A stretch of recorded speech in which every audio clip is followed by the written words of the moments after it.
Samajwadi party के राष्ट्रीय अध्यक्ष अखिलेश यादव के 48वें जन्मदिवस पर सहारनपुर के अंबाला रोड स्थित एक बैंकेट हॉल में हिंदू मुस्लिम नवविवाहित जोड़ों को कन्यादान के रूप में आर्थिक मदद प्रदान की गई। अखिलेश यादव ने वर्चुअल संवाद के जरिए नवविवाहित जोड़ों को आशीर्वाद प्रदान किया और उनके सुखमय वैवाहिक जीवन की कामना की तथा जल्द ही सहारनपुर आगमन की बात भी कही। आपको बता दें कि बुधवार को सपा के पूर्व एमएलसी आशू मलिक द्वारा अखिलेश यादव के जन्मदिवस के उपलक्ष्य में अलग अलग स्थानों पर 48 निर्धन कन्याओं का विवाह संपन्न कराया गया था, जिसमें आज समाजवादी पार्टी के राष्ट्रीय अध्यक्ष अखिलेश यादव के जन्मदिन के अवसर पर इन नवविवाहित जोड़ों को आशीर्वाद के रूप में राशि प्रदान की गई। इस दौरान पूर्व एमएलसी आशू मलिक, सपा के जिला अध्यक्ष चौधरी रुद्र सैन सहित सभी पदाधिकारी व कार्यकर्ताओं ने केक काटकर सब एक दूसरे को बधाई भी दी। आज आदरणीय राष्ट्रीय अध्यक्ष श्री अखिलेश यादव जी के 48वें जन्मदिन पर हम दिल की गहराइयों से मुबारकबाद पेश करते हैं यहाँ सहारनपुर की धरती से, और उनकी लंबी उम्र की अल्लाह ताला से दुआ करते हैं। अल्लाह ताला उनको लंबी उम्र दे, उनकी सलामती की दुआ करते हैं, उनकी अच्छी सेहत की दुआ करते हैं। इस मुबारक मौके पर कोविड-19 के प्रोटोकॉल का ध्यान रखते हुए हमने इन 48 कन्याओं का विवाह कल शाम तक संपन्न करा दिया था इनके घरों पर 4-5 आदमियों के, और आज इनको वर्चुअल आशीर्वाद देने के लिए आदरणीय राष्ट्रीय अध्यक्ष श्री अखिलेश यादव जी जुड़े थे और इन सब कन्याओं को आशीर्वाद दिया। हम उनका आभार व्यक्त करते हैं इस प्रोग्राम को ऐतिहासिक बनाने के लिए, उनकी शादियों को ऐतिहासिक बनाने के लिए। समाजवादी पार्टी के राष्ट्रीय अध्यक्ष अखिलेश यादव के जन्मदिवस पर नगर विधायक संजय गर्ग के कैंप कार्यालय पर एक रक्तदान शिविर का आयोजन किया गया, जिसमें युवाओं ने बढ़ चढ़कर भागीदारी करते हुए 101 यूनिट के रक्त का दान किया।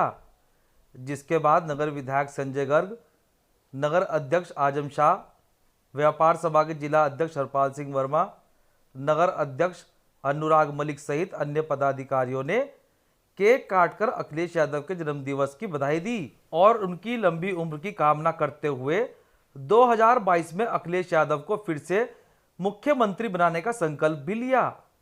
इस दौरान पार्षद अभिषेक अरोड़ा, अब्दुल हफीज इंडिया, गुलशन कपूर, हिना सिद्दीकी सहित भारी संख्या में कार्यकर्ता मौजूद रहे।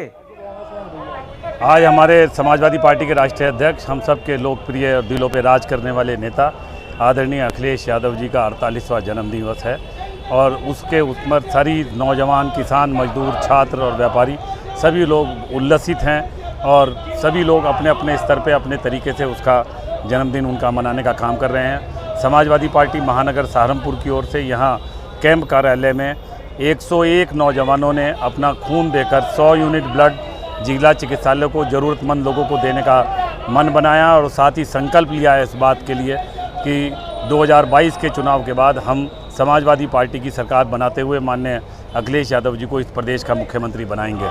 लोगों में अति उत्साह है और 101 से भी ज़्यादा लोग खून देने के लिए तत्पर हैं, उनकी एक लंबी लाइन लगी हुई है। इसके अलावा समाजवादी व्यापार सभा की जिला इकाई ने सुबह नवीन नगर में शिव मंदिर में यज्ञ किया, हवन किया, उनके उज्जवल भविष्य की कामना की, और इसी के साथ शाम को 5:30 बजे महानगर व्यापार सभा की ओर से यहाँ सर्राफा बाज़ार में भव्य तौर पर माननीय अखिलेश यादव जी का जन्मदिन खुशियों के साथ मनाने का काम किया जा रहा है।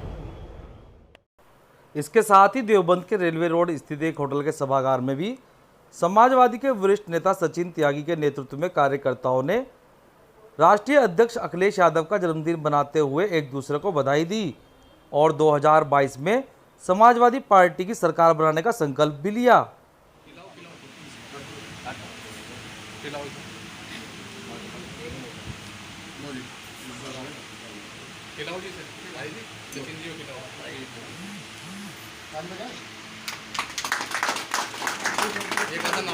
अखिलेश भैया जिंदाबाद, समाजवादी पार्टी जिंदाबाद, माननीय मुलायम सिंह यादव जिंदाबाद।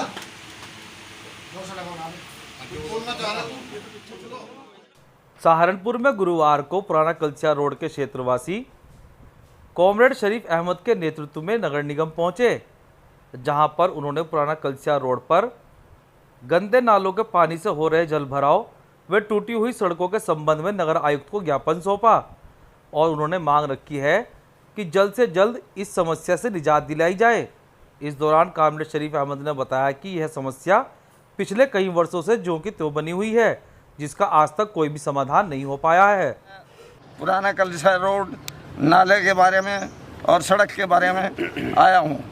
तमाम लोगों ने सामान सड़कों पर डाल रखा है, उसके लिए भी आया। वहाँ की क्या मुख्य समस्या आपकी? वहाँ इतनी पोजीशन ख़राब है, अगर आप जाकर देखें, नमाज़ी जा नहीं सकता, आरती लेकर जा नहीं सकता, और यहाँ तक भी पोजीशन है कि किसी की दांत, किसी की आँख, किसी की नाक टूट जाती है और तमाम एक्सीडेंट हो रहे हैं। परेशान हैं लोग रोड की वजह से। इतना बुरा हाल है कि जगह जगह गड्ढे खोद दिए गए, उन्हें बंद नहीं किए गए।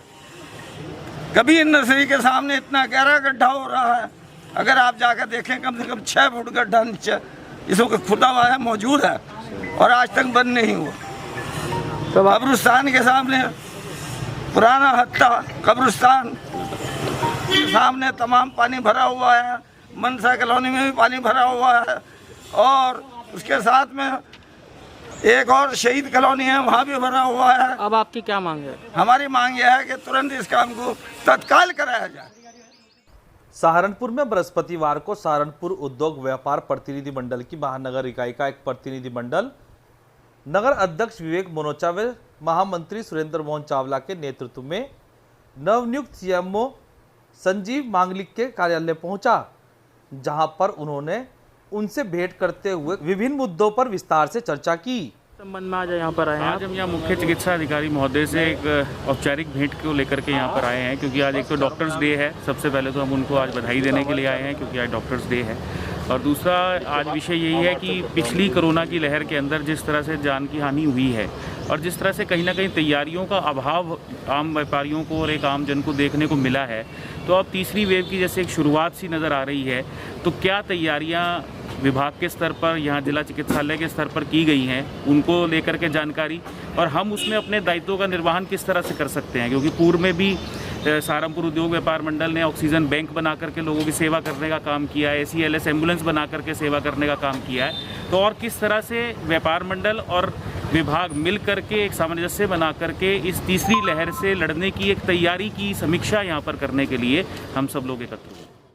देवबंद क्षेत्र के गांव बनेड़ा खास में वरिष्ठ समाज सेवी राव मुशर्रफ अली ने क्षेत्र में पौधारोपण किया, जहां पर उन्होंने कहा है कि पृथ्वी पर पेड़ पौधों का जीवित रहना बहुत जरूरी है, क्योंकि पेड़ पौधे धरती पर जीवित रहेंगे तो भी मनुष्य जीवित रह सकेगा।